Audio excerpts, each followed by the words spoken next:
India എന്തിനാണ് പ്രതിരോധ രംഗത്ത് ഇത്രയധികം പണം വാരി എറിയുന്നത് എന്നുള്ളതിന് ഇപ്പോൾ ഇവിടെയുള്ള പല ആൾക്കാർക്കും ഒരു മറുപടി കിട്ടിക്കാണും. ഇന്ത്യ ഒരു മിസൈൽ വാങ്ങിക്കുമ്പോഴോ അല്ലെങ്കിൽ ഒരു മിസൈൽ റോക്കറ്റ് വിക്ഷേപണം നടത്തുമ്പോഴോ എല്ലാം ഇതുകൊണ്ട് പട്ടിണി മാറ്റിക്കൂടെ, ഇതുണ്ടെങ്കിൽ എന്തോരം ഏത്തപ്പഴം വാങ്ങിച്ചു തിന്നാം എന്നൊക്കെ ഡയലോഗ് അടിക്കുന്ന ചില യുദ്ധവിരുദ്ധന്മാർ നമ്മുടെ നാട്ടിലുണ്ട്.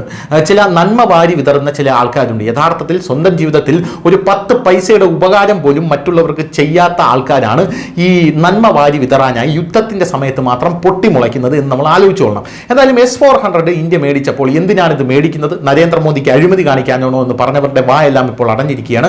റഫേലിന്റെ കാര്യത്തിലും അങ്ങനെ തന്നെയാണ്. ഇപ്പോഴിതാ ഇനി ഇന്ത്യ കൊണ്ടുവരാൻ പോകുന്ന, അതായത് നമ്മുടെ പ്രതിരോധ രംഗത്ത് ഇന്ത്യ കൈവരിക്കാൻ പോകുന്ന ഒരു വലിയ നേട്ടത്തെക്കുറിച്ചുള്ള ഒരു അപ്ഡേറ്റ് വന്നിരിക്കുകയാണ്.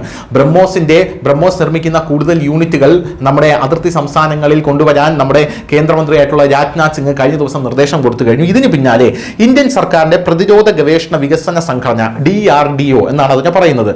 സംഘടനയിലെ ശാസ്ത്രജ്ഞൻ അത്യാധുനിക സാങ്കേതിക വിദ്യ ഉപയോഗിച്ച് ഒരു ഹ്യൂമനോയിഡ് റോബോട്ട്, അതായത് മനുഷ്യനെ പോലെ ജോലികൾ ചെയ്യാൻ കഴിവുള്ള ഒരു യന്ത്രം വികസിപ്പിക്കുന്നു എന്നാണ് അറിയാനായിട്ട് സാധിക്കുന്നത്. സൈനിക നടപടികളിൽ പ്രധാനപ്പെട്ട പ്രവർത്തനങ്ങൾ നിർവഹിക്കാൻ ഈ പ്രത്യേകതരം റോബോട്ടിന് കഴിയുമെന്നുള്ളതാണ്. ഇത് കേൾക്കുമ്പോൾ നമുക്ക് ചിലപ്പോൾ ശങ്കർ സംവിധാനം ചെയ്ത രജനീകാന്തിന്റെ എന്തിരൻ എന്ന് പറയുന്ന സിനിമയായിരിക്കും ഓർമ്മ വരുന്നത്. എന്തിരനിൽ ഒരു റോബോട്ടിനെ ഉണ്ടാക്കിയതിന് ശേഷം രജനീകാന്ത് പ്രധാനമായിട്ടും പറയുന്നത്, അതിലെ ക്യാരക്ടറായിട്ടുള്ള വസീകരൻ പ്രധാനമായിട്ടും പറയുന്നത് ഇവനെ ഞാൻ സൈന്യത്തിന് സംഭാവന ചെയ്യും എന്നുള്ളതാണ്.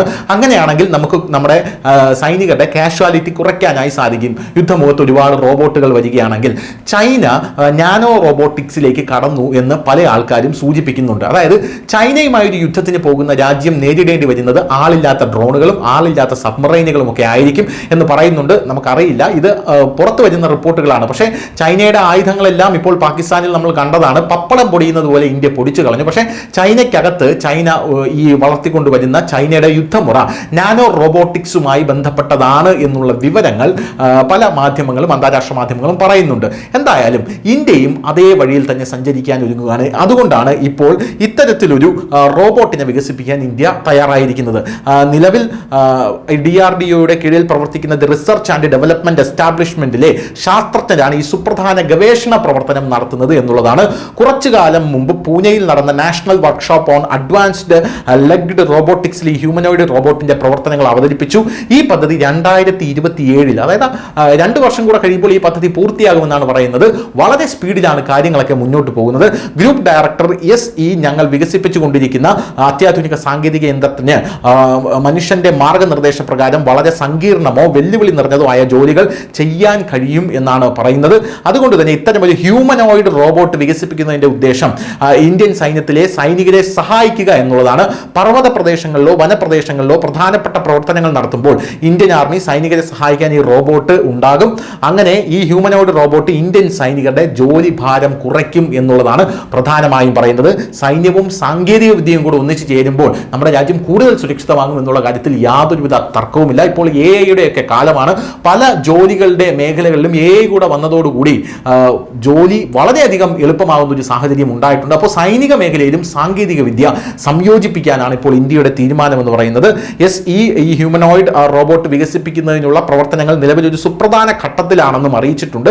ഈ റോബോട്ടിന് വിവിധ കമാൻഡുകൾ മനസ്സിലാക്കാനും നടപ്പിലാക്കാൻ കഴിയുമോ എന്ന് പ്രത്യേകം പരീക്ഷിച്ചു കൊണ്ടിരിക്കുകയാണ്. കഴിഞ്ഞ 4 വർഷമായി ഞങ്ങൾ ഈ ഹ്യൂമനോയിഡ് റോബോട്ട് വികസിപ്പിച്ചു കൊണ്ടിരിക്കുകയാണ്. ഈ റോബോട്ടിന്റെ മുകൾ ഭാഗവും താഴെ ഭാഗവും ഞങ്ങൾ വ്യത്യസ്ത രീതികളിൽ വികസിപ്പിച്ചെടുത്തിട്ടുണ്ട്. അതായത് 2 ഭാഗങ്ങളുടെയും ആകൃതി വ്യത്യസ്തമാണ്. പ്രധാന കാര്യം, ഞങ്ങളുടെ പ്രത്യേക തരം പരീക്ഷണ വേളയിൽ ഈ ഹ്യൂമനോയിഡ് റോബോട്ടിന്റെ വിവിധ ഭാഗങ്ങൾ അവയുടെ പ്രവർത്തനത്തിൽ വിജയിച്ചു എന്നുള്ളതാണ്. അതായത് നമ്മൾ വിജയിക്കുന്നുണ്ട് എന്നാണ് അദ്ദേഹം പറയുന്നത്. ഈ ഹ്യൂമനോയിഡ് റോബോട്ടിന്റെ പല ഘട്ടങ്ങൾ പല ഘട്ടങ്ങളിൽ നടത്തി ഈ റോബോട്ട് വികസിപ്പിച്ച് വരുമ്പോൾ എല്ലാ ഘട്ടത്തിലും ഞങ്ങൾ വിജയിക്കുന്നുണ്ട് എന്നാണ് പറയുന്നത്. റോബോട്ടിന്റെ മുകൾ ഭാരം വളരെ ഭാരം കുറഞ്ഞതായിരിക്കും. റോബോട്ടിന്റെ 2 കൈകളും 24 ഡിഗ്രി തിരിക്കാൻ കഴിയും. കൂടാതെ ഈ റോബോട്ടിന് ഏത് വസ്തുവിനെയും തിരിക്കുക, തള്ളിമാറ്റുക, വലിക്കുക, വാതിലുകൾ സ്ലൈഡ് ചെയ്യുക, വാൽവുകൾ തുറക്കുക, ഏത് വെല്ലുവിളി നിറഞ്ഞ സാഹചര്യത്തിലും പ്രധാനപ്പെട്ട ജോലികൾ ചെയ്യുക എന്നിവ ചെയ്യാൻ കഴിയും. അങ്ങനെ ഈ റോബോട്ടിന് അത്തരം വിവിധ ജോലികളെല്ലാം തന്നെ ചെയ്യാൻ കഴിയും എന്ന് തന്നെയാണ് പറയുന്നത്. കൂടാതെ ഈ ഹ്യൂമനോയിഡ് റോബോട്ടിന് 2 കൈകൾ കൊണ്ട് മൈനുകൾ, സ്ഫോടക വസ്തുക്കൾ, ദ്രാവകങ്ങൾ മുതലായവ സുരക്ഷിതമായി കൈകാര്യം ചെയ്യാൻ കഴിയും. പ്രധാന കാര്യം, ഈ ഹ്യൂമനോയിഡ് റോബോട്ടിന് ഒരു വീട്ടിലോ ഏതെങ്കിലും കെട്ടിടത്തിലോ അല്ലെങ്കിൽ ഒരു തുറസായ സ്ഥലത്ത് പോലും രാവും പകലും പ്രവർത്തിക്കാൻ കഴിയും എന്നുള്ളതാണ്. ഈ ഹ്യൂമനോയിഡ് റോബോട്ടിന്റെ ഏറ്റവും പ്രധാനപ്പെട്ട സാങ്കേതിക വശം 3 പ്രധാന സാങ്കേതിക ഭാഗങ്ങളാണെന്നതാണ് ഈ പ്രൊജക്ടിന്റെ ഡിസൈൻ ടീമിലെ മുഖ്യ ശാസ്ത്രജ്ഞനായിട്ടുള്ള കിരൺ അക്കേല പ്രത്യേക വിവരങ്ങൾ നൽകിയിട്ടുള്ളത്. എന്തായാലും റോബോട്ടിന്റെ പേശികളെ മനുഷ്യന്റെ പേശികളെ പോലെ പ്രവർത്തിക്കാൻ പ്രാപ്തമാക്കുന്നവ, അവ ചലിപ്പിക്കാൻ കഴിയുന്നവ, അതാണ് ആക്യുവേറ്ററുകൾ എന്ന് പറയുന്നത്. അതിനെ ആക്യുവേറ്ററുകൾ, സെൻസറുകൾ, ഒരു നിയന്ത്രണ സംവിധാനം, മാർഗനിർദ്ദേശത്തിനായി അവർ കൊടുക്കാൻ കഴിയുന്ന കാര്യങ്ങൾ, ഇതെല്ലാം വികസിപ്പിച്ച് കൃത്യമായി കൊണ്ടുവരികയാണ് എന്നാണ് ഇപ്പോൾ DRDO കൃത്യമായി അറിയിക്കുന്നത്. ഇങ്ങനെ ഒരു റോബോട്ട് നമ്മുടെ സൈന്യത്തിന്റെ ഭാഗമായി കഴിഞ്ഞാൽ പിന്നെ നമ്മുടെ സൈന്യം ഇതൊന്നുമല്ല കാണിക്കാൻ പോകുന്നത്. ഇപ്പോഴേ നമ്മുടെ സൈന്യം വലിയ വിജയങ്ങളാണ് നേടുന്നത്. ഇപ്പോൾ സൈന്യത്തിന്റെ കൂടെ സാങ്കേതിക വിദ്യയും കൂടെ ചേരുമ്പോൾ നാളെ ഇന്ത്യ എന്ന് പറയുന്ന ഒരു സൂപ്പർ പവറിലേക്ക് കുതിച്ചു വരുന്ന കാഴ്ചയായിരിക്കും നമുക്കെല്ലാം കാണാൻ സാധിക്കുന്നത്. News desk, news India Malayalam.